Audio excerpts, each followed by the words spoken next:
Buntis si Namongan, asawa ni Don Juan, isang mandirigmang Ilocano. Umalis si Don Juan upang labanan ang mga kalaban ng kanilang lumipas ang maraming buwan. Ngunit, hindi na siya bumalik. Sa gitna ng takot at pag-asa, isinilang ang isang bata na may kakayahang magsalita agad, may lakas na pambihira at katalinuhan. Pinangalanan niya ang sarili na Lamang. Sa loob lamang ng 9 na buwan, siya ay naging ganap na binata, matangkad, makisig, at napakalakas. Isa itong tanda na siya ay itinadhana para sa dakilang kapalaran. Nalaman ni Lamang ang sinapit ng ama. Walang takot, naglakbay siya upang hanapin ang kinaroroonan nito. Sa kanyang paglalakbay, nilipol niya ang buong tribo ng mga kalaban gamit ang kanyang lakas at talino. Ngunit huli na, patay na si Don Juan.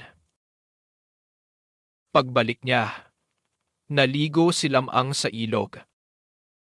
Sa lakas ng kanyang presensya, namatay ang mga isda at tumigil ang agos.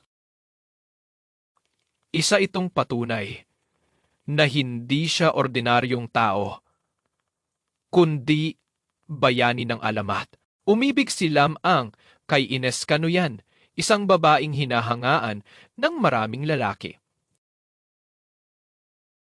Hinarap ni Lamang ang mga nanliligaw, tinapatan ang kanilang yaman, lakas, at impluensya. Sa huli, siya ang pinili ni Ines.